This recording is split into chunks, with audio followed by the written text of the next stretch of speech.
Oh, it's good to be back. It's good to be back. It's good to be back. That's all I can say. On that note, have a wonderful evening, folks. This is That Helps No One FantasyCast on the Dean Blundell Network. May all of your fantasies come true. Just kidding. It is That Helps No One FantasyCast. We're missing someone. We have essentially a full bench. We're going on the jumbo unit. We're going to get to the goal line here. We're not going to let you in the end zone. Not my end zone. You picked up previous podcast. That's what happens when you actually, you listen, you pay attention. You guys are probably wondering, why are we on Wednesday night instead of a normal Tuesday? So a few things happened. First of all, welcome to the show, Steven and Ted. Welcome, boys. Ted's just grinning like he's like, something's going to happen here. So there was a good chance Steve wasn't going to make our show last night. He was helping a guy from our league put on his winter tires because he couldn't get them on till December. We make sacrifices. He was a decent human being. Now, Chris and I were ready to go. Chris had soccer at 9:30 last night, and we're waiting for Ted and still waiting for Ted, texting, calling, like, oh man, I hope he's okay. So I get a text at like 9:30 last night, and he's like word for word, I swear. He goes, dude, I totally forgot to tell you. And I'm like, oh man. I'm like, first of all, I'm like, are you okay? He goes, I'm fine. I totally forgot to tell you. I shaved my head this week. I am growing the mo, but he goes, we're pretty good friends. We've been good friends for how long, Ted? Like 15 years? More than 15 years.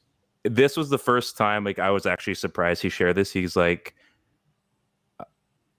I was getting a Brazilian.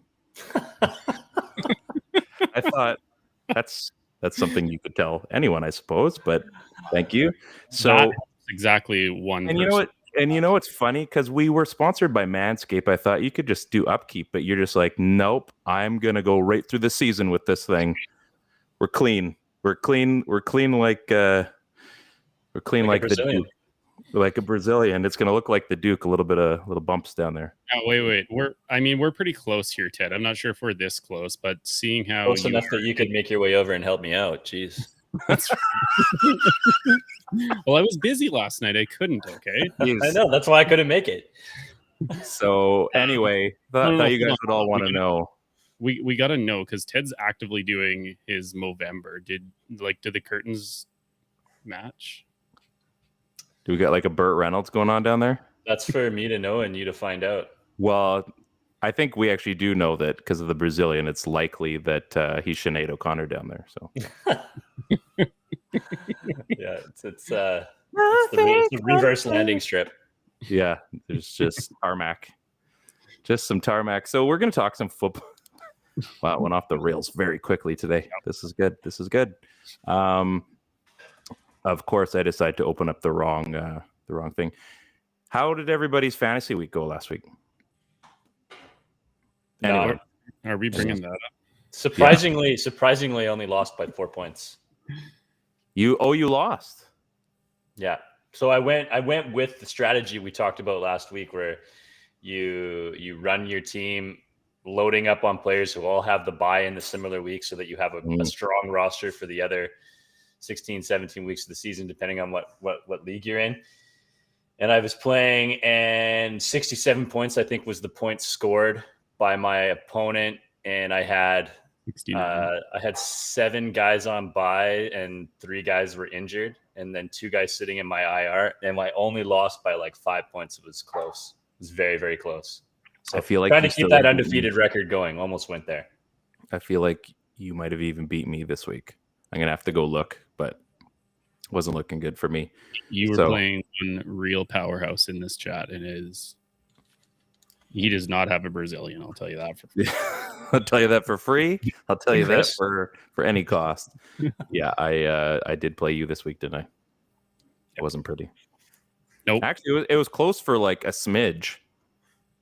For the first half of the early games. Like Sunday morning at 10:01. Yeah, as soon as the first quarter was over, like, all right, well, it's another loss this week. That's cool. That's cool. And like, I'm not even bragging because my team did not show up at all. But I feel like a lot of the times you really have to get lucky in who your matchups are.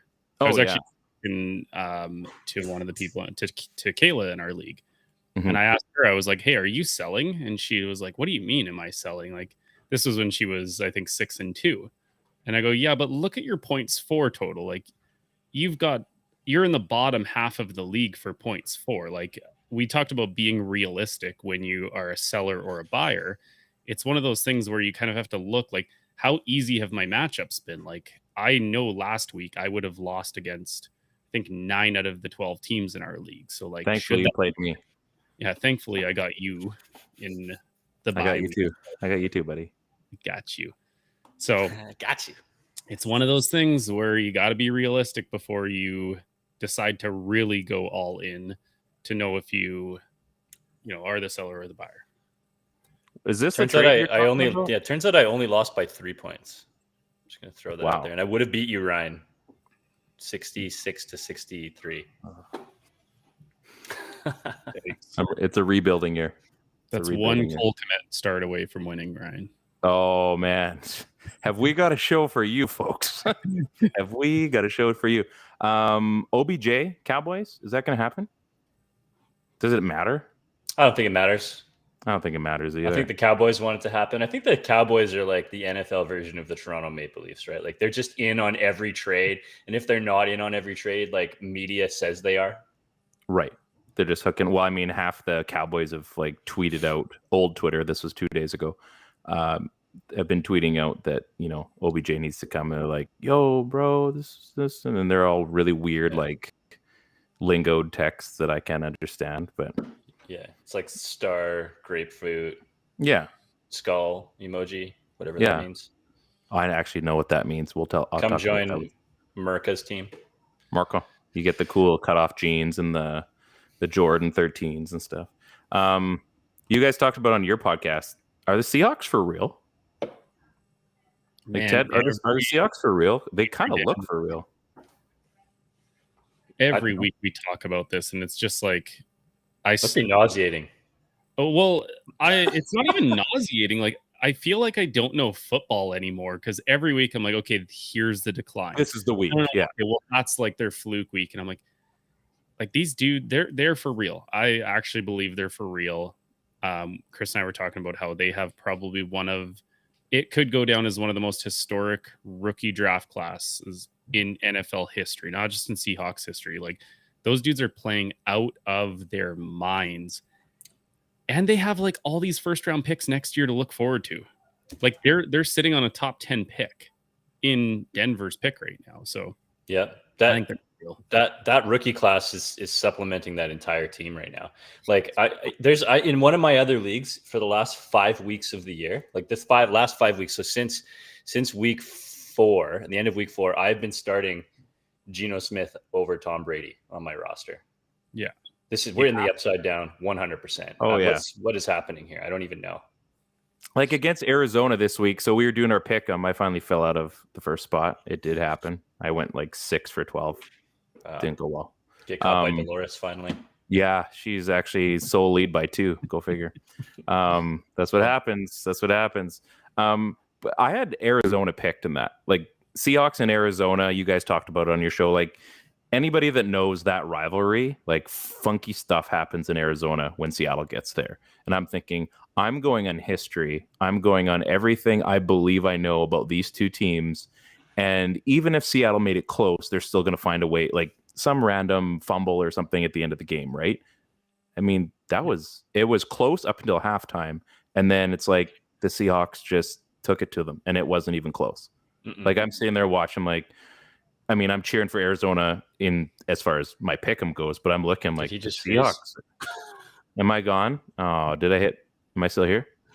No, you've been here the whole time for me. You were for a second. You're freaking me out. So anyway, that was a game. I think most people that know the Seahawks and the Cardinals probably picked the Cardinals in that game, likely, and it went the other way.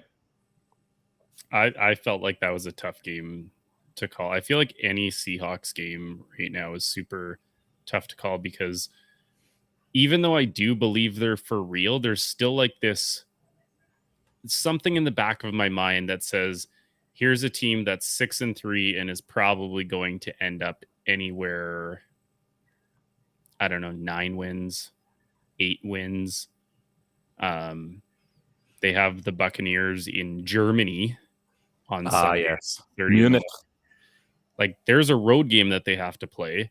And I've been seeing nothing but Germany loves Seattle, like all over the place. So, like, yeah. Anyway, that's a different conversation. Those international games are wild that teams have to sacrifice a home game for that. But so let's change script. Do you guys know of any matchups that had Mixon and they lost?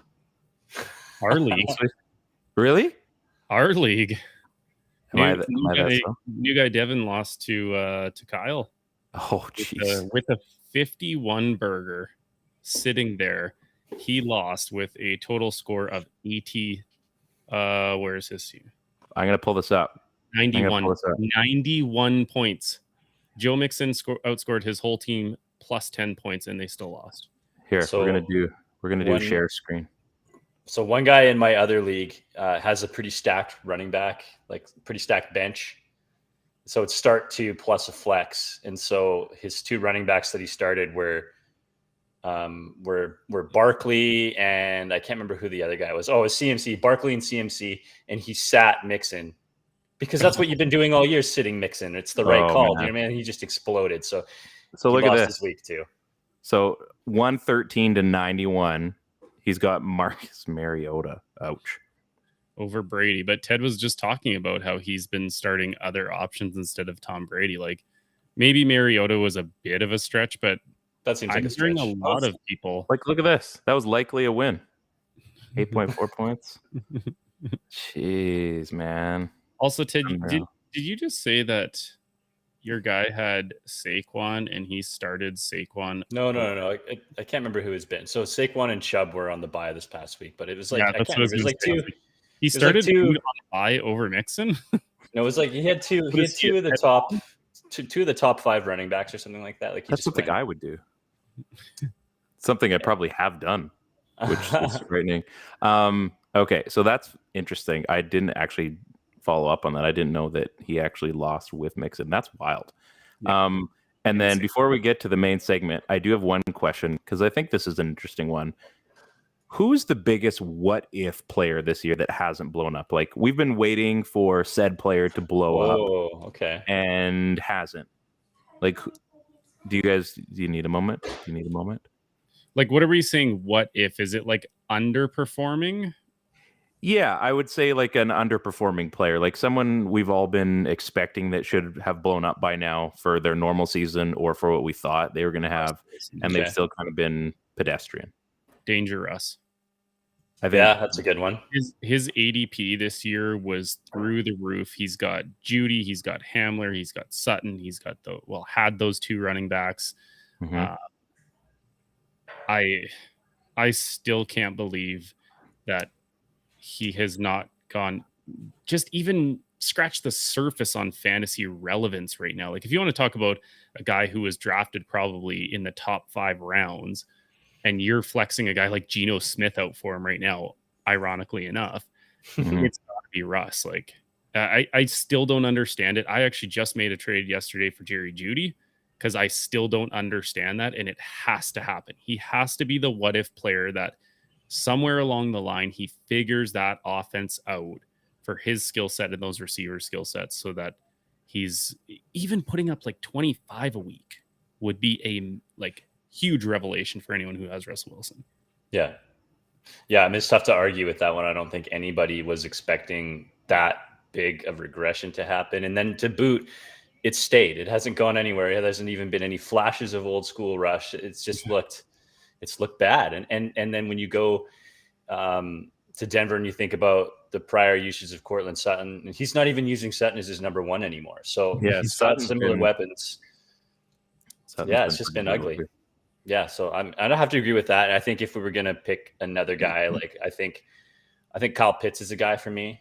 I think we're talking about last year, him being taken as a rookie, looking like the messiah of tight ends that's coming up. He's putting up comparable stats to some of the great big man receivers in this league over the years. And I mean, Atlanta's got a tough situation. I don't think any of us saw, situations in Atlanta where a guy like Mariota would only be throwing the ball 12 times a game. And yeah, he's still getting, between 3 and 7 and 9 targets a game, but only 2 games above 80 yards, only 2 touchdowns this season. And he does get the ball and he does do something with it. And you can tell he's a playmaker for sure, but this offense is just like, it hates tight ends. Mm-hmm. So Pitts is a guy who this year was drafted extremely high, especially in keeper leagues. When you're talking about a guy who probably wasn't kept and drafted even higher in teams that were rookie keepers last year. So yeah, that would be a guy that I think has missed expectations. A what if player for sure, because I think he's still at only 22 years old, has a potential to just absolutely blow up if he had a competent OC and a quarterback. So I've got like kind of 2. I'll do a quick punch out on Dawson Knox. I don't know if it's just based on how that team is going this year and who they're running the offense through. I mean, Dawson Knox kind of came up and was huge for Buffalo last year. And he's kind of been like, you could probably get him if you're trading for him. I'm like, he's taken in a lot of leagues, but he's gone through some shit this year too. Yeah. So I don't know. He would be one guy, but I think the one, and I brought this up in the group chat today on, when you're in the NFL realm, you're following as many proper accounts as you can. And the NFL Rumors one was saying that the Steelers are coming out of the bye and they're going to be running their offense through Warren and not Najee Harris. So Najee Harris is actually going to, go figure, the star of the show behind Jody Fortson. Najee Harris looks like he's going to be on the outs in Pittsburgh, I would say as soon as this offseason, which is crazy to think that they've basically moved off of him already. And that's like, Pittsburgh's a funny place for running backs. Cause like we were talking about this at work today, like you look at who or how running backs kind of work throughout the NFL. And like, when you've got a guy, they're basically the guy until they're not.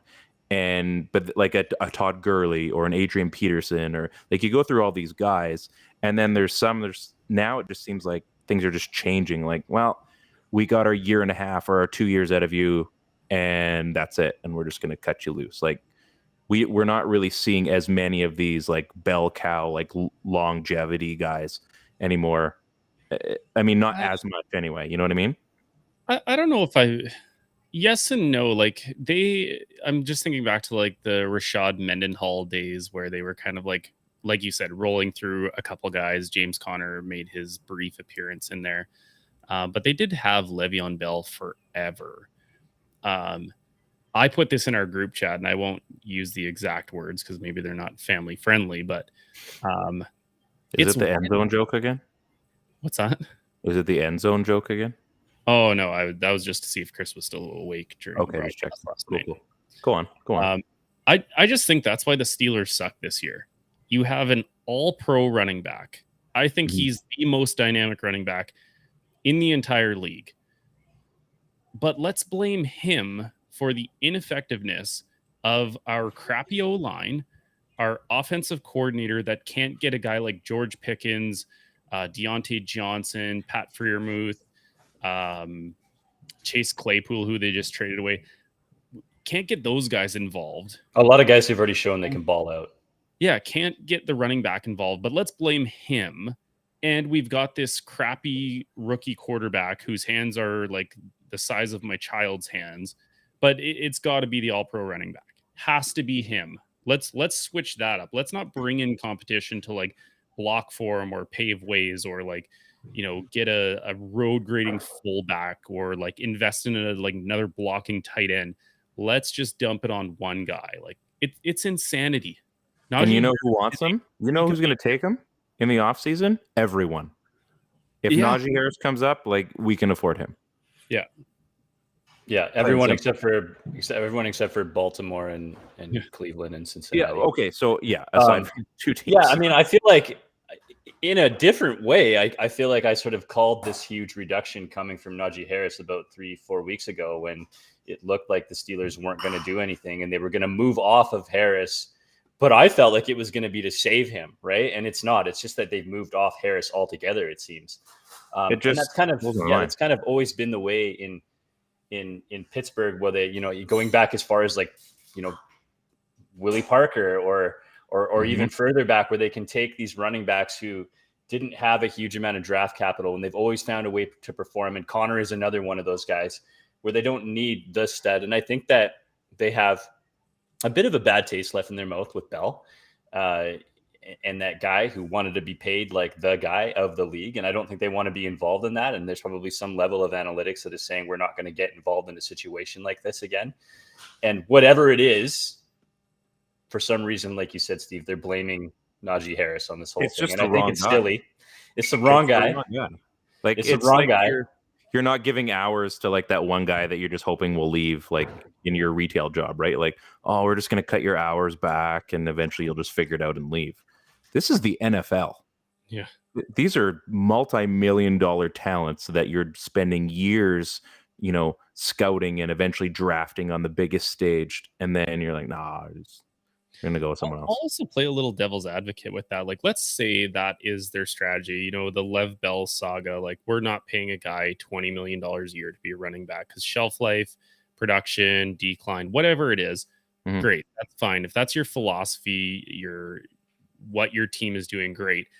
But then just a few years after that, man, you look good in that hat, Ted. A few years after that, you're going to spend a first round pick on this guy. And then just a couple years after that, kind of like, well, it's just a first round pick. Like, we'll just bury him until his rookie contract is up, and then we'll just let him walk. Tell that to the Seahawks this year. What a waste of a first round pick. It's not like you're just trading Najee Harris for a first round pick to somebody else. I mean, maybe they can get that, but who knows? It's unlikely in the NFL, right? Not a running back. Like, you could probably realistically manage to scrounge up like a third or a fourth if you're willing to give back a fifth or a sixth just because of the running back position. Like, Christian McCaffrey is Mr. Everything. And what was his, a 2, 3, 4, 5 or something like that? And the fifth wasn't even this year. So like maybe a third round pick, you're given a sixth back or something like that. I don't know. It's insanity. Yeah, it caught me off guard. It caught me off guard. I couldn't believe it. So anyway, time to get to the best segment of the show. And I rejigged the button, so we're actually going to have a mini theme song. You guys ready for the Thanos Stars? Yeah. Oh, wait, that was the old button? That was the old button, yeah. I haven't done new ones. It's like Thanos Stars. I was trying to think of a cool little jingle, but didn't work out. So it's fine.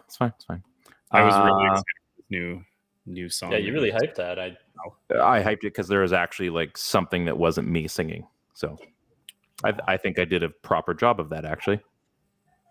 I think that's how I believe. Steve, would you like to lead us off today? Well, I might as well because, man, did I jump all over this Thanos star. Jeez, he's like freaking the opening kickoff. He's like, he's my guy. He's my Thanos. Like, dude, the game just started. You know what? It's funny. Before you go any further, Steve, I see shit like this happen when I'm watching football in the morning. It comes off the screen. It happens instantly. And I look over at my phone and I see that it's across the room. And I think to myself, it's already too far away. Yeah. It just happened to be the game that I was at. I don't know why I decided to pick that game of all freaking games. 5 minutes and 22 seconds into the Thursday night game. Well, that's why it was the Thursday night game. Yeah, still. Either had to be a reason why I was watching the Texans. Mr. Quentin Tarantino himself, a.k.a. Tegan Catoriano. Oh, did you have to look up say that one time fast? Yeah. No, when I was watching the game, I was like, I put it in the chat quickly, like, this is my Thano guy. And then I rewound the thing and be like, how do I actually say that name? And I still don't know if I'm getting it right. We are back to the all-name team, baby. I don't want to give too much away for this segment of Thanos, but we are running a whole show of all-name team. Oh, it's a good one. With Mr. Tarantino himself. Let's do it. Second and goal. Play fake. Pass to the end zone is holding. in for the touchdown. Quatoriano. There you go. Egan. He's like Quatoriano. Quatoriano. Is that right? Yep, that's right. I don't know why I looked at my watch for the pronunciation, but I just envisioned that's how it went. That's how people look. You were looking at your call sheet like Russ does now. Yeah. Or doesn't. It was a good catch too. Like he was a caught good catch. He kind of mossed the first guy, like strong hands, double team came in and he held on to it. Good for him. Didn't really help them, but in the fantasy football world, that helped no one. Yeah, good Love for you, it. Mr. Guy. Love it. So I'm gonna go next here. This was my second choice because once again, Ted not being involved in the group chat. So and so is my Thano. Yeah, if you were to have been involved at all, like literally that much, you would have seen that I took him 2 days ago. You know, okay, I just got to say, like, my mistake. I thought You that steal all when we plunk it in the official doc that we use on the show, and it's That's not where in it's there. I written in thought stone. that you know, if I put it in the doc and nobody else is taking it, that it's good to go. So I'll recheck. I'll make sure to log into the chat once a week and pile through 150 lines of text to see if the player's there or not. And you know, in the future, I'm going to make sure on that kind of stuff. That's my commitment to you, Ryan. We're just asking you to show up at least once during that day. That's all. That's all. So, you know what? It gave me an opportunity to pick my other choice. And you know what? I don't need my first choice because, you know, that's just whatever. All name team. It's fine. I'm going to go with a guy, 5 catches. I mean, and this might actually eventually help people, but 5 catches, 68 yards, 1 touchdown. He did catch a touchdown on Sunday in honor of his late mom who passed away earlier this year, Cade Otton. So I don't know who you've got picked, Ted, for your Thano, but mine is like a heartwarming story. He didn't steal anything. He was just trying to like scrap up what he had left in his life. He's trying to just make it as an NFLer, and you're just like crapping all over, you know, the sanctity of this show by stealing choices from people. But I mean, let's just roll the clip. Right away. Here's the snap to Brady. Fakes to Fournette. He throws. It's caught. It's in for the touchdown. Incredible. Tampa Bay takes it 60 yards. And the fourth quarter rose. And I just realized it's the way they had it. It says touchdown Cotton. So even bold move, Cotton. Cotton. Let's see how it works out. Wow, I didn't plan for that. That actually ended up being super awesome. That's great. Move, Cotton. So anyway, he's it sounds like, based on the Sleeper app, which sounds like it's the new NFL fantasy app, according to a lot of people online. You guys should get in. A lot of fun's going on there. It sounds like they're going to get him a lot more involved in the offense going forward, based on reports. I don't know if those are authenticated reports, but based on the Sleeper app, it sounds like Cade Otton might start to become a household name if Tom Brady keeps throwing the football touchdowner thing. Just make sure you're double checking that blue check mark on Twitter, Ryan. I don't even think that matters anymore. I think if you can purchase, what if it says Cade Otton official? And with a check real mark, Cade Otton. Click here for my OnlyFans, then it can't be real, right? Yeah, or real cotton. It's a 100% cotton. It's just the cotton brand. Like, why do you guys have a Twitter? We had to get it before that NFL kid did. So that's good. That's good. You're on it tonight, Ted. I appreciate that. Next, we're gonna go to Chris, who isn't actually here, and he's part of the all-name team. Steve, would you like to be all-name guys? If I'm being honest. Yeah, Steve, do you want to introduce for your other podcast co-host? Yeah, let me just pull it up here. I did not look at this at all. Oh, right, I know who he picked. He picked I take this as a compliment that you guys have tried to copy my themes every week or throughout our tenure as hosts. Please. All name team. Daddy picked that. We had the 1-1-1 team. Daddy picked that. It's okay. You guys need help from your reigning champion. Though I think it's like most okayest podcast or something. Yeah. Christopher has picked Shane Zylstra. Not Xander Horvath. I'm not sure where he was going with this, but it says take TJ down to Whoville and rename him TJ Hookinson. Oh, I get it. I get it. It's a play on words. Yeah. It's a play on words. Okay, here we go. On the fake. Goff looking. That's a man wide open. It's caught for the touchdown. Shane Zylstra. His first career touchdown. Turn your head. A lot of things to love about that play. Like the progression read, 1, 2. Holy shit, that guy's open. Like the baseball slide with like cleats up into second base, and then he hands the ball off to the lineman for the spike. I love it. Yeah, turn your head and Goff. You know what I mean? I love when a guy scores his first touchdown and he always slides down. Like I have to take this thing to the ground and do like a safety slide. And Shane Zylstra looks around at the ref, like holding it out. He's like, "Are you going to call it for me?" And probably like got the touchdown signal. He's like, "I'm going to spike." No, you know what? I'm giving it to Frank Ragnow.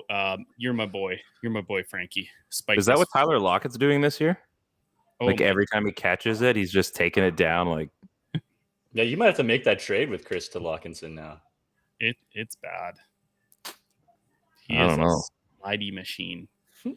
I guess we have one more person to show off to. This pick originally mine. I deferred to Ted. Ted, who have that you helps stolen know. from? Look, who did you steal from me this week? Well, I mean, I should probably state that off the hop, I think my number 2 pick was going to be Cade Otton. Like you said, feel good story. Had you taken Cade Otton, I probably would have walked in and stole him too. Bottom line is that just like in baseball, you continue to not call what's yours. So if it's there for the taking, I'm just going to take it. Do you want them? Nice play on that one. Wow. Yeah. Get the body bag out, but the theme for this week is not Daddy's theme. It's not 1-1-1. It's not it's not the all name team. It's feel good stories this year, right? Nothing feels better than getting something jacked from you. That's for sure. So I'm going to Washington and I'm picking up 2021's Mr. Irrelevant in the draft. And for anybody who doesn't know, that's the last player selected in the NFL draft. And he gets his 1 target, 1 catch in his 4th straight game, but this time he scores. My guy is the Dax Milne. Yeah, actually it says on Sunday at 2:39, Dax Milne is my Thano. Some great all-name team this week, says Steve seconds later. Hey, with the balls coming to you in the outfield and you saying to yourself, I got it, I got it, I got it. You got to make it official and yell it out loud. So I didn't know. You got to put it on that. Who do I have to call? Do I have to call your wife and be like, "Hey, in case Ted isn't reading this," and just throw it in the rundown. Just throw it in the rundown. Oh, jeez. Can't tell your teacher you did the homework, but you did it on a piece of, postage stamp or something like that, and didn't bring it into the. Heineke has it. Throws. Catch made. Into the end zone, and that's a Washington touchdown. Dax Milne.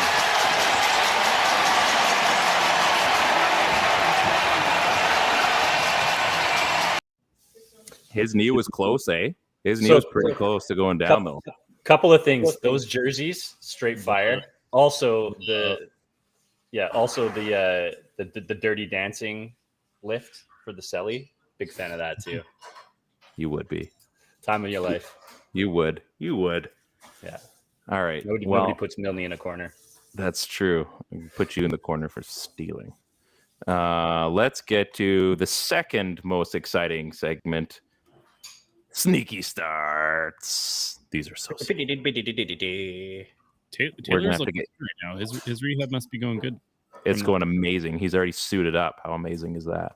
Yeah. So we're going to keep it going. We're going to keep it going with Ted. Who is your sneaky start this week?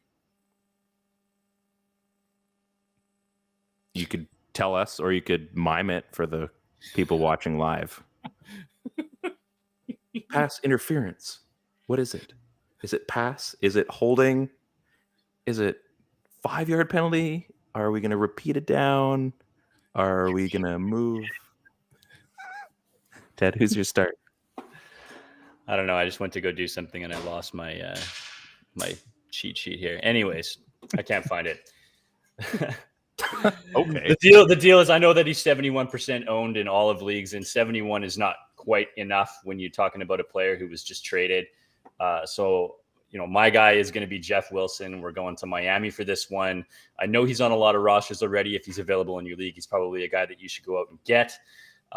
He's moving into Miami. He already understands the offense. He's already spent time with Coach McDaniel, so he understands how it works. That was why he was able to walk in week one and be able to take control right off the bat and be productive with his 9 carries. He also had 21 through the air, scored a touchdown, and by this point, Raheem Mostert must be he just hates his life. He can't escape Jeff Wilson at all. And both these guys have injury history. So I think if you can get your hands on either of them as we head into bye weeks and things like that, you're probably going to need 1 or 2 of these players. So I think as an RB3, if you're in one of those leagues, or you're looking for a guy to put into a flex start, I think you could do a lot worse than going with a guy like Jeff Wilson. Right off the bat, it's a pretty dynamic offense. We can say a lot about the Dolphins, but in terms of what they can do with their running backs, if they had a couple of decent ones, they could run them. Jeff Wilson, I don't even think is a decent one, but he's good enough to run in that offense. And so I'd say start him this week if you can get your hands on him. There you go. Steve, what do you got? I put mine in and I did not know who you guys were picking. Normally I look back and see who you're picking, but Ted and I were on the same kind of wavelength here. I picked a guy that is highly, or I guess more owned than what you would think. And it's kind of, when I say the name, you're probably going to say, well, duh, idiot. It's crouching in on Ryan territory where it's not there. We've already mentioned Najee Harris. It's not there. It's not like he was being started in 100% of leagues. Oh my goodness. Are you for real? That's who you're picking? No, I'm not picking. My guy is owned in 74% of sleeper leagues, 67% of Yahoo leagues. He was only started in 29% of leagues. I'm talking about the guy that was just traded to Chicago, Chase Claypool. So on the surface, you're like, well, yeah, he was probably a keeper for most keepers or went high in drafts. And he looked so horrible in warmups. It kind of funny because he's a bit of a D-bag, kicking people. People got typical Canadian, yeah. I think he had a couple of drops in warm up too. Did he not? Oh, don't worry, we're getting there. I don't want to give too much up, but I think Justin Fields is starting to get the confidence under him to be that dual threat player we all hoped he would be. I know I was super big on Justin Fields coming out. Hadn't looked like it. I think a lot of people, this is the same thing with the Jeff Wilson one. A lot of people are scared to start guys who are just traded because who knows what they're going to be. But I think with Fields looking a little better, I would feel perfectly fine starting Chase Claypool. He's probably not going to be your wide receiver 1 or 2, but maybe one of those flex spots, get him in there, see what he can do. He's probably going to get a touchdown this week.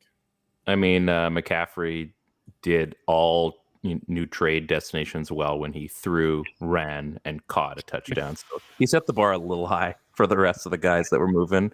You guys can't even catch the ball in warm-ups, dummy. Stop doing all this. Same game too, and that's not over the course of the season. That was over the course of 4 quarters. Yeah. I too am. I can't believe I'm saying this. This goes against pretty much everything I believe in when it comes to the game of football and fantasy football. Ted knows all too well because at one point in my life, I did steal something from you, and maybe this is my payback 12 years later. Way to play the long game. Appreciate it. That's a story, and it's not a long story. But basically what was happening was in our fantasy league, however many years ago it was, I feel like it's been at least a decade. I said to Ryan, hey, I just got offered a deal for Matt Forte.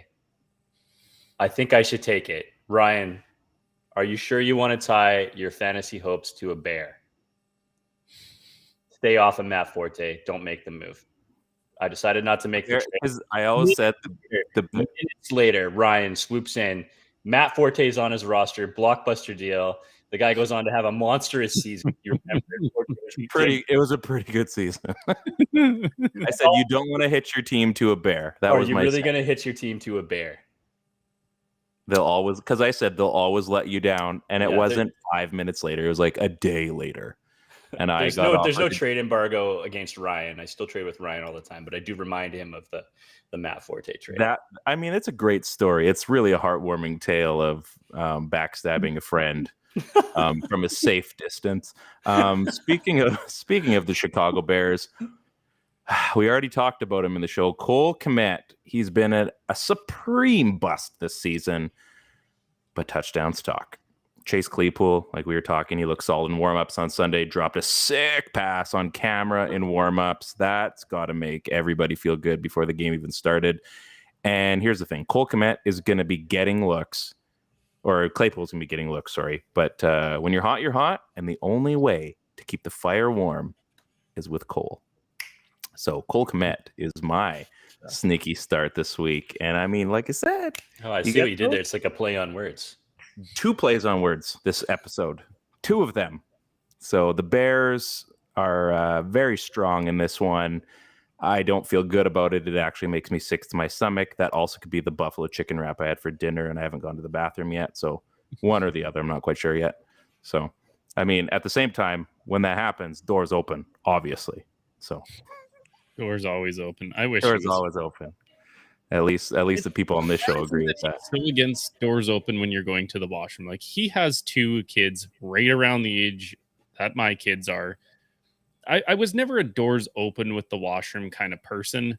You just always close doors, right? Like, it was more like of habit. And then when your kids are young, it was just like, what's the point? Like, why beat my head against this thing? At one point I actually thought of just taking the doors right off. Like, well, that's a little crazy. That's a little extreme. Well, not like a bathroom that is like for when you have guests come over, but like, it's like, oh, we've got a new rule here. Don't worry, we're all family. Okay, I have a question for you guys, and I'm gonna let you decide who I'm starting this week. Since I actually just picked up Cole Kmet off of waivers, I have 0 fab bucks, so I got him for free. Do I start Cole Kmet over Paris Campbell? I will let the 2 of you make this decision for me, and I will roll with it. I say yes. Paris Campbell is playing the Las Vegas Raiders in Las Vegas. Cole Kmet is playing the Detroit Lions at Soldier. You got a hot quarterback in Justin Fields. This is my take, and I hate the Bears, but I have to go based on the game of fantasy football and not where my heart goes. What? Never trust Cole a Bear. Kmet is a Bear. I know. That's what I'm saying. Don't ruin my train of thought here. I'm humming right now. You go with a hot quarterback, and you're going to get a guy that's going to be seeing a fair amount of targets. I think there's a good opportunity there. Or you can go with the Indy Colts, who are just absolute trash, and you hope the one shining light is going to work out for you. I'm going to go with a little bit more of a sure thing, and I'm not saying that's a sure thing, but it's a lot more sure than what's going on in Indy right now. I mean, they got Jeff Saturday coaching on a Sunday this week. That can't be well. That can't go well. Oh, man. The first thing I thought of when I heard that is, I'm sure you guys saw it. It's been all over Twitter, but I vividly remember the mic'd up moment where Peyton is screaming at Jeff Saturday. He's like, stop calling the plays, Jeff. Just ball, okay? And they like get into it, and it's like, well, I guess Jeff is calling the plays, Peyton. Yeah. Well, maybe make sure you get that right. And did you see his high school record? Someone posted that today. He's only been a high school coach once, and he went like, what did they say, like 7 and 9 or something like that in high school? Like, that's not good. So that's a funny one, right? I mean, I think the Saturday thing is going to help them in the short term. Actually, it's going to give them like some sort of like weird mojo boost that only a guy like Saturday could give them. In the long run, it's going to be bad. That's why he's an interim coach. Like, I get that. And Paris Campbell, I think, is like, he's a very good classic receiver, comes out of Ohio State. But the problem is that it's not Paris Campbell. It's not Saturday. It's Ellinger. I mean, he's taken over as the number 1 quarterback. That's not who I want throwing me the ball. And it's not like it's not like Fields is throwing the ball a ton either. In fact, he's Chicago's RB1, I think, now moving forward, which is interesting in itself. But he's still going to throw the ball a Mariota amount of times or more, maybe 15, maybe 20. And I think Cole Kmet's going to be his guy in the end zone when he's dangling around in the backfield and he finds the big tight end open. So Kmet with a score. I don't think you're going to have a monster game yardage-wise, but you are going to get a red zone score, I think, from him. So what happens? So when you find a big tight end when you find a big tight end wide open, it's a PPR thing. Oh my goodness! And better late than never. PPR, in case you guys are new to fantasy football, means points per reception. Now we don't have any stats on. Actually, we do. Ted, can you remind everybody half PPR leagues, if in case you're maybe playing in one of those? I think it's split. Oh, okay. The split. Okay, gotcha. That's cool. That's cool. And obviously, because we were not remembering these things, nothing is standard in PPR. Chris also was on the show. He did text me late. Sleepy Chris attacks again, is what he said. Chris, his sneaky start this week was Noah Fant. Of course it was. 8% started last week, led the Seahawks in receiving yards. That feels like a one-off to me personally, but against the Cardinals and is being more used in the passing game each week. Nothing is really surprising us with the Seahawks anymore. It just seems like if it feels wrong or it feels out of nowhere, it's likely going to happen. They're going against a Bucs defense that's 28th ranked D versus the big old tight end. So maybe they are going to find a few more tight ends wide open in the end zone. Hey-o. That's one of those shows. That's what I'm talking about. Okay, with that being said, let's get into our final segment of the evening, brought to you by Chris and his sleepiness. All the way from probably his sleepiness right now. The couch, likely. Yeah. So first and foremost, let's get Steve on a roll here. Steve, who is your sleepy ad for this week? Sleepy ad this week goes to none other than Greg strange place. I'm trying to go a little off script here. Do things I'm not overly comfortable with.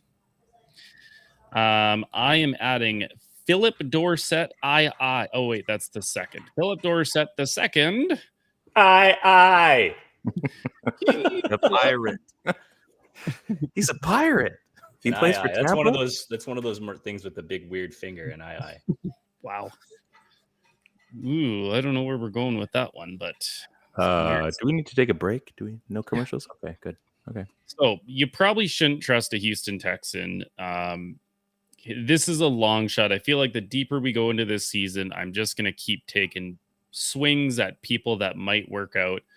The last 2 weeks, Philip Dorsett has been on the field for 83% of the time and 77% of the time. Both weeks, he got 5 targets. Last week, he put up, you guessed it, 69 yards. Thanks. Yeah. The thing I like about the Houston Texans and why I have been holding on to... You are just a treats of pizza today, bud. Ted just threw a Wikipedia link into our chat, and I'm not biting on this one. Anyways, I have held on to Nico Collins all year because I think he's young, I think he's talented, and I think when he gets on the field, he's going to be a difference maker. But to go full circle with this, the Houston Texans have a week 15, 16, and 17. Those are the playoff weeks of KC, Tennessee, and Jacksonville, who are horrible at giving up points to wide receivers. So I'm taking a big swing. I'm sure you've got weird guys on your bench. Like, think of all the waiver wire weird hit and misses you've had. This is another take a swing at it. Philip Dorsett, I would be my ad of the week. Like that. Yeah, it's an I. See, he's got that one big finger. I'm gonna have so many nightmares after seeing that. Oh, I see. Oh, geez. Never a dull moment. Never a dull moment. Ted, I'm kind of frightened now. Who's your sleepy ad this week? I feel like you've added this guy already once this season. I haven't added this guy this season at all, but he has been around and traded, I think, a bunch of times in our league. I think he's a sleepy head because, guys, for some reason, he's only just a shade above 51% now. When I added this a couple of days ago, he was at like 40%. So the big news coming out of the NFL is that Ari Mirov and Jay Glazer are reporting that Odell Beckham Jr. should be fully cleared to play by the end of the week. So it's wheels up for this guy. He's going to be talking to any team that wants to listen. I think you have to pick up a guy like OBJ. Look, I have no illusions about this. I'm not saying that he's going to be the like first incarnation of the New York Giants receiver that made the catch, but he's also not going to be the guy that played in Cleveland. I think there's probably some sort of happy medium. It's very likely that he just slots onto your team as a number 3 receiver or even a number 2, depending on what your wide receiver core looks like. I just don't see how you can't pick this guy up if he's available. If it's waiver priority and he's available to, you have to take him. If you have any fab bucks left, you have to take him. I mean, he could end up in a really great offense like Dallas. I know we were joking around about it earlier, but I mean, if he ends up in an offense with even a decent, competent quarterback, I mean, this guy could just like he could just be a super consistent threat as long as he's healthy. So you can't just add former number 1 receivers into your offense, especially ones that are still on the good side of at or on the good side of 30. He's still an athletic specimen. He can still pick up a playbook fast. He's still an extremely difficult route runner to cover, and he's still got the hands. So I just don't know how you can't add a receiver like OBJ, especially if he's available in 49% of the leagues.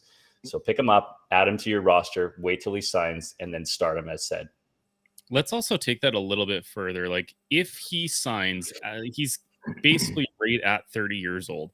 This is not a guy who's chasing cash right now. The guy's got enough cash to retire right now. He wants to win. It's why he went to LA. He's not going to be going to Atlanta to have Mariota throw him the ball. Like some team is going to pick this guy up, whether it be like a Philly. I could see Philly picking him up to kind of slot in with Devontae Smith and AJ Brown. Wow.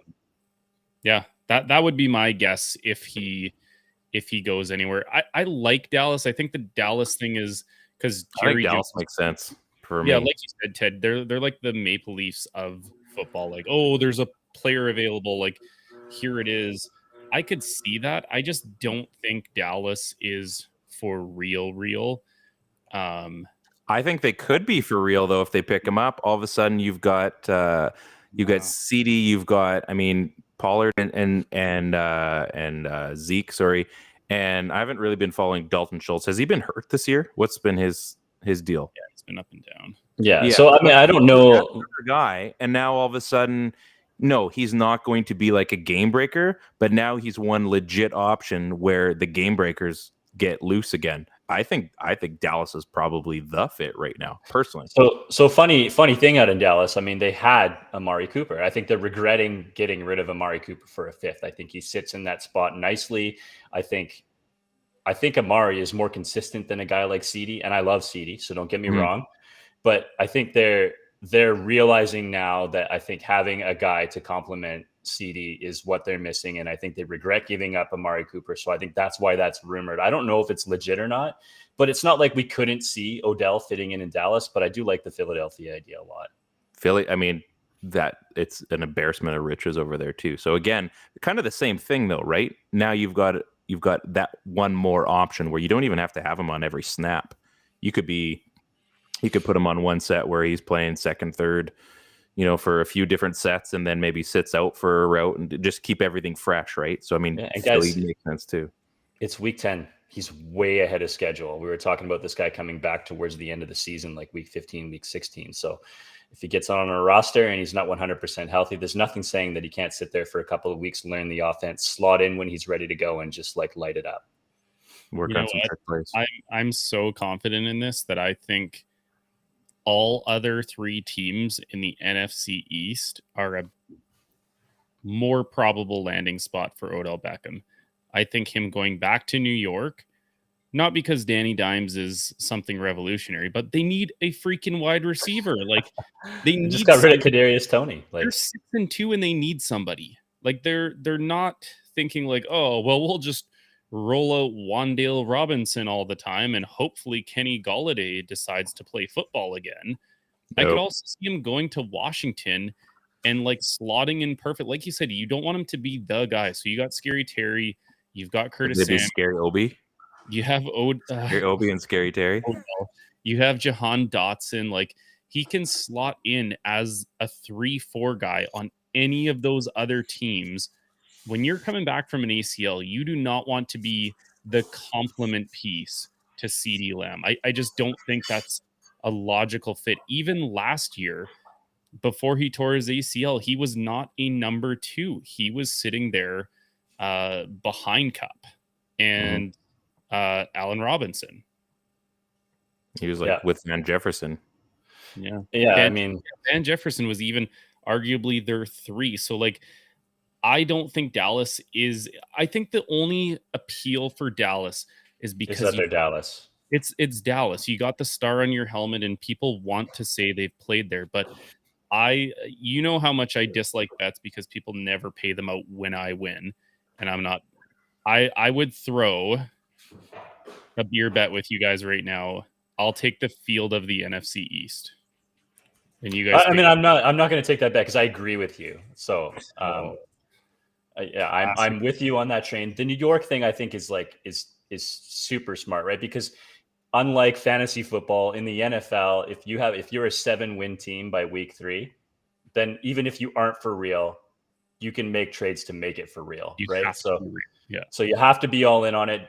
New York still makes sense for them. I think he's got a lot of relationships there. It's not like he had to leave. And I think he's taken time over the years to like mend a lot of the stuff that's going on there. So, I mean, it wouldn't shock me to see him go back to New York, which if we were talking about this 3 years ago was like fucking crazy. Oh, yeah. We are. Yeah. Well, maybe I also think there's a lot of like real dark horse teams that we're forgetting about. Like Tampa wants to go all in. Yeah. That's the Antonio Brown thing, right? I mean, you've got the NFC South that division leader is 4-5, second is 4-5. Third is 3-6, and fourth is 2-7. Like Tampa's not waiting around being like, well, let's just see if old Tom can just do it again. Like, wouldn't that be something? I just see so many more fits other than Dallas, and Dallas I don't think is the landing spot. I just think it's the shiny toy landing spot. I mean, playoffs in Dallas, though. You got to think where to get to play. We're not getting enough attention to a possible, Carolina, Baker Mayfield, OBJ reunite. No. That's the All right, we've lost all credibility now, people. Okay, so let's get into my sleepy ad for the week. You just ruined the moment, Ted. Way to go. I am, again... Sarcasm reigns supreme. I do not know what I was thinking this week, but here I go. Darnell Mooney is going to be my Bears. I know. Bears on bicycles. Like I said, if Justin Fields is going to be going, his receivers are going to be going. That being said, I mean, if he's running, then it's number one. Targets are increasing every week for him. He's averaging about 6 catches a game. He finally got that touchdown. I do hate the Bears. I always hate the Bears. And yet, again, opportunities there. If you see things rising, then there's Andre Rison. No, that's something different. Oh yeah, that was a big deep cut. Absolutely. I don't know. Mooney's been kind of meh. I mean, the Bears have been meh, but now they're not so meh anymore. So it's pretty wild what one addition to a team makes it look like. Now, like Darnell Mooney has some skill, but now when you've got him paired with Chase, with Cole Kmet, with the 2 running backs that they have, like it doesn't sound that bad. It's very strange to say that like the Bears offense doesn't sound that bad. It's crazy that you can talk about how bad that passing offense was, and they added a receiver who they had no intention of throwing the ball, and they added a receiver. So they get Mapletron, and then they turn their quarterback into an RB1. And they're fun again. Yeah. It's the upside down. It's a little frightening. Steve, who's Sleepy Chris's sleepy ad? Well, I think Chris takes the cake on this one. Ryan just asked me if I could do Chris's ad, and then I saw who he was adding, and I was like, oh, this is why you want my voice behind this ad. This is a Chris ad. It's a Chris special. Carolina. Oh, I love Carolina. They got Carolina good prospector who is only 11%. The Panthers suck. They don't have a QB, but they have no choice to throw the ball a lot. So DJ Moore is wide receiver 1 there. Other teams are going to focus completely on them. When they're trying to run the ball, like someone has to get open. So he would suggest to add Terrace Marshall Jr., who I was actually really high on coming out of, was it TCU? I'm drawing a blank where he's coming from last year. His reasoning is Terrace Marshall Jr. is coming off of back-to-back weeks with about 90% snap rate. So we talked about being on the field a lot. On the field means you can have opportunities. So he's not a home run hitter, but if you need that guy to fill out like a bye week wide receiver, like I just asked you guys whether I was going to start Paris Campbell or Cole Kmet. So check out Terrace Marshall Jr. And he also says in here, check out his fantasy playoff schedule, which I did not do as I was talking about this, but I would presume that it is not as bad as some. I thought his name was Terrence. That's wild. Terrace. So Terrace Marshall Jr.'s playoff schedule, I mean, we're looking at Atlanta, Baltimore, Denver. Yeah, Pittsburgh, Detroit, Seattle, Tampa, New Orleans. So I don't know where you're getting those numbers from, but I was looking at the games he's going to be playing, not his playoff. Oh, schedule. Not the playoff schedule. Makes sense. Pittsburgh, I'm still blown away. His name's Terrace and not Terrence. Hi, Terrace. Still young, after like 22 years old, 6'2", 200 pounds. He could win those 50-50 balls. So again, when you are starting bye weeks or this razor thin on the waiver wire, you have to take swings. You know what?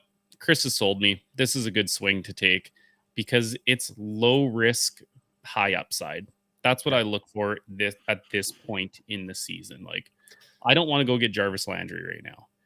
I know somebody put fab bucks on him in our league, and I was just giggling. I'm like, okay, like, get your guaranteed 4 points. Sure. I'll take 2 points on a Terrace Marshall Jr. with the upside of getting like 15 out of him. You're not getting 15 out of Juice anymore. So that's fair. That's fair. You can pair your Terrace Marshall Jr. with a PJ Walker. You could. He's awful. Don't start him, folks. He's not worth it. I mean, right. I got to go pick up Jimmy G again. The worst starts I have ever seen in fantasy football. Like, what isn't it, like 0.96? Like, it's such a slap in the face to not even get one whole fantasy point. Like, he got you 0.9. I would rather negative points than I might as well have 0.96. I might as well have that week, actually. Yeah, 0.96, 10 attempts, 3 completions, 9 yards. That's you read out that and it's real. Like, that's a real thing that happened. It's not good. Hey, when you're the number 39th ranked quarterback, like it's just absolute filth. 2 things. I'm going to run this while we forgot. So make sure you follow us on Twitter, YouTube. Also follow the Ball Hawks and People in Podcasts. We're on the Dean Bloodhill Network. Before we go, we were talking about doors open, and I was listening to your guys' show this week, and we were talking about the group chat, and it's been a weird week for these kind of things. So I kind of want to end on this. We talk about doors open and, you know, doing your business, right? And pooping. Then I thought, yes, pooping. Then I kind of thought to myself, sports are funny. The NFL in particular is funny. We were talking about Russell Wilson, remember in that Super Bowl, made everybody strip down at halftime. They got them all, ran in the shower, calmed everything down. They go in the absolutely. Didn't you hear this story? I don't think you guys have heard this, haven't you? It was an ESPN like many years ago. Anyway, so basically halftime, because they were just absolutely routing the Broncos, right? And kind of the John Candy moment. You guys have heard that Joe Montana story about, hey, there's John Candy in the stands, and then they go and throw the drive, right? Same idea with Russell Wilson. They're absolutely killing the Broncos, and how do you go into the second half and keep that momentum going? So all of a sudden, took his clothes off, ran to the shower, made everybody else on the team do it.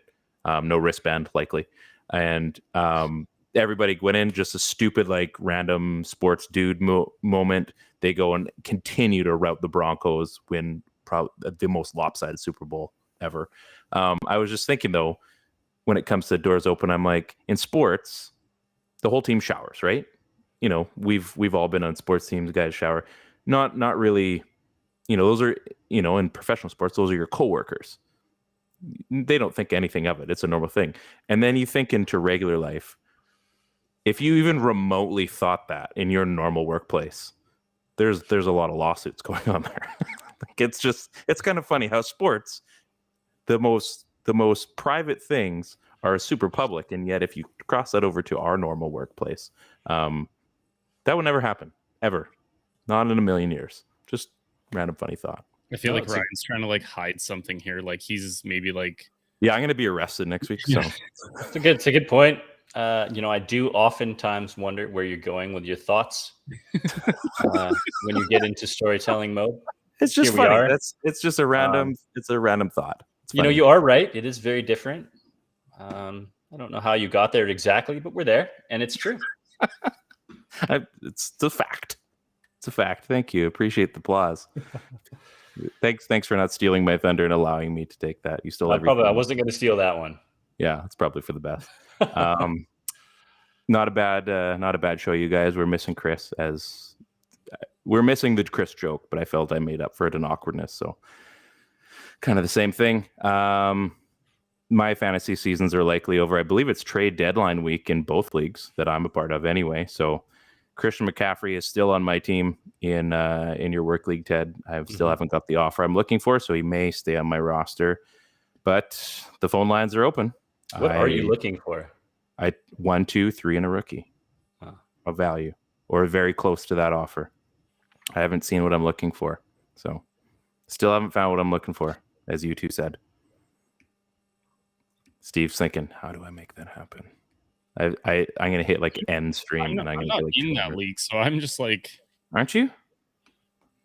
Are you sure? At least where you have Christian McCaffrey, we are in one league together, Ryan, where you are the commissioner, and you know damn well you don't have Christian McCaffrey. I know for sure that is a fact. I thought you were in the other league too. This apologize. Is probably the league that like Ted and Kyle talked about getting me into for probably like 4 straight years, and then I found out that they added someone else into it, and I was like, cool. No, probably a different league. It's only 3 years old. Yeah, this league, don't worry. When they let you in, they give you no draft capital and the worst possible keeper option. So that's how it should be, though. Like, expansion franchise. Should all be the Vegas Golden Knights just march to the Cup final because you get to take whatever you want. I didn't even have a first round draft pick. Whose fault is that? The guy that I it wasn't yours. But you guys like hearing stories about my 4 sport fantasy league. Yes, that's right. I inherited a team that, in my opinion, has like one all-star super keeper player across all 4 sports, and I was missing a significant amount of draft capital going into this year. That unfortunately, that's just how it should be. Like, usually it's a guy who is taking one last hurrah at winning the league, doesn't get it, or maybe he gets it and is like, later, boys, I'm out. And then maybe you're left with like a couple aging veterans who were serviceable that year, but you're like, oh man, now I got to keep this guy. Did you make that trade, by the way? Which trade? Your blockbuster one, the Jokic one, I think. Oh, I did. I ended up not making that trade. So I'll keep it super short, but obviously Nikola Jokic is like the NBA. He's probably the best fantasy sports keeper across all 4 of them. Whoa. So he's like my one trade piece that I don't want to get rid of. And the guy came to me and was like, look, I'm willing to give you the farm And I go, well, I don't want just the farm. I want like the king's ransom and the farm. And I said, you do not want to make this trade with me. And he's like, to his credit, he put his balls on the table and was like, I will give you this. So there's like 4 first-round picks. It was 3 different keepers. And then I was like, oh yeah, by the way, I also need 3 more seconds and a 3rd-round pick. And he was this close to taking it. And I ended it with, I don't want to send this to you because you are going to significantly lose this trade. Don't make this trade. And he was like, he was so close to making it, but he went and got Jason Tatum instead. It's fun. It's exciting. That was a good trade too. You're showing me. I'm like, man, and you're like, I don't know. I said, dude, if he wants them, you ask for everything that you want, and he either says yes or he says no. And that's what it was. Like, he was like, I was so close to saying yes to that trade with you. And he ended up paying, a premium capital for Jason Tatum, who's also a great basketball player. He's just not Jokic. And I got my revenge by saying, well, I'm going to open up the Jokic sweepstakes to all of your competitors now. You know what? And again, if you've got that guy, like I've got McCaffrey, when we've got a trade question here, I've got McCaffrey in Ted, your work league there. And there's a couple people that were asking about him. So I said, here's what I would like. I don't want to trade him, but I'm also likely not going to make the playoffs. So I just put him on the trade block. And there's a couple guys that threw out some trade offers. And there's one on there. It was like a 6 and a 7 and I think Rashad White. And I said, is this a real trade? And he goes, it can be. I said, no, I was kidding. Like, is this a real trade? I was like, this isn't even starting the conversation. Like, it needs to start with the number 1, definitely the number 2, and something close to that plus. So speaking of real trades, so Vlad the GOAT just chimed in. Should I trade JT, Amari Cooper, and Lazard for Jamar Chase, Chris Olave, and Deontay Foreman? Yeah. Well, Ted, you better take the first crack at that one. So I it's hard to know without knowing what your position is in this league. But for me, talent runs true. And Jamar Chase, in my opinion, is one of the top wide receivers in this league and is going to be one of the top wide receivers in this league for a long, long time. I also am a huge fan of Olave, and I think that he's looked like a target king for the last little bit. You guys all know who I feel about targets. Mm-hmm. He's doing what Godwin's doing in Tampa Bay, but he's doing it with production. So he's getting huge amounts of targets, but he's also putting up numbers. So Olave now and moving forward, I think is going to be a big piece.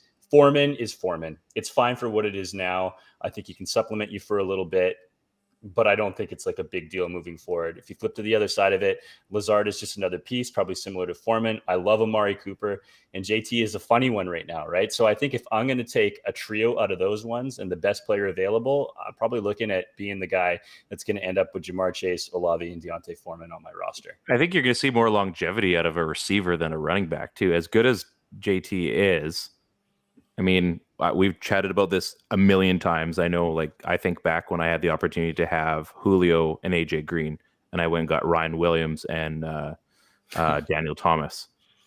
Rookie years for all those guys. Thinking back, oh my goodness. I mean, I had the option to have either of those pairs, and I went running back instead of receiver, and I paid for it. I think going forward, if you got Chase and Olave, like those two alone, you're going to be paying dividends on. Who knows what happens to Taylor? Again, we all know how running backs can get freak injuries. Foreman could be just fine for the rest of this season, but the other two, especially if it's any kind of a keeper league, for me, I would take the other side. That's me. It's close. Like, that's a really good question, though, for sure. I would go wide receiver in this case over. I would go younger than older, I guess. I guess for me, this trade, the only way, because I agree with you guys, it's super close. The only way I could answer that is good Miles is in here. Oh, geez. Okay. This guy. My team is 8-1. Oh my god. It's like how do I flex? Yeah. Hold on, guys. Val's, when you know if this is a keeper league, like Do you have a It's certain amount redraft. of people Mahomes, you're JT, redrafting? CMC, D-Hop, Amari, Kelsey. Oh my God, Etienne. Man, it doesn't You're really matter idiots in what your you league. do at this point, Vlad. Like, you're winning this league. You could just close your eyes and make a choice. Then you're fine. Unreal. Yeah, I mean, you've got Etienne, McCaffrey, and Pierce. You got Montgomery as like backup. He's not welcome in I any of really my like leagues. Etienne. I think he's like the Etienne, real deal. Damian Pierce is one of the truest like power runners right now. I think you can afford to get rid of JT, and I don't know if you're selling him low, but you are getting a Jamar Chase back for the playoff matchups, and you're getting a Chris Olave to go in there. I think if anywhere, Juju and I think if anywhere in here you're a little thin on, it's probably wide receiver. So I Yeah. think this is the move. Pair D Hop with Jamar Chase and Chris Olave, and now you have 3 stud running backs and 3 stud wide receivers to go along with Kelsey. Like, I see Hopkins was hiding in there somewhere. And then a trade Brady and St. Brown, man. Swift, Mahomes, JT. I want to be in your league. I was just gonna say, like, I don't even think we should like honor anything he says going forward. It's just like we get it. You have a very, very good team. Yeah, You're I think going to dominate. I think you're leading the league in targets with this roster, and I think that's the most important thing. So I think the one Steve said it. The one spot where you're weak is receiver, and especially in a consistency level. I mean, it's not Puts like you over the top. Yeah, it's not like Amari's been bad, but Chase is going to be that much better. And if you get anything big out of Olave for this season, anyway, like again, you're getting main targets there. So I think Olave is a massive upgrade over Lazard and Juju. Like, you're probably if you're starting them, it's a flex move. So I think it's super smart, and you don't have any use for Deontay Foreman, really. I guess that's just like a backup contingency plan if like you have 2 injuries kind of thing, right? I will Emo in there as well. Exactly. I will add, though, I think if there's one guy you're not looking at on your roster that you probably should invest in trading or look at trading is Juju. I think his value is not going to be any higher than it's been in the last 2 weeks. I like Juju. I think he's good, but I think there might be a big buy for a guy like Juju. So I would just explore what's out there, throw them out on the trade market, see what you get offered. And if it's a good deal, I think you can make that. And if not, then you're happy to keep a guy like Juju on your roster. Yeah. Mm-hmm. So yeah, great question. Nice, boys. I feel like I'm losing my Wi-Fi here. So it's a perfect time to end it then. Perfect time to end it. Okay, before things get weird and I start sounding like Megatron, like from the Transformers, not the football player. That is, yeah, you know what I mean. This is That Helps No One FantasyCast on the Dean Blundell Network. My entire screen is frozen, which likely means we need to get going. Thanks for joining in, Vals. I'm very jealous of your team, and I would like it. And I'm not going to have it in any of my leagues this year. So congratulations on your championship. When you win it, come show us your trophy. Send us a picture. On behalf of Steve, Ted, and Sleepy Chris, I'm Ryan. Good luck this week. Hopefully, you'll likely do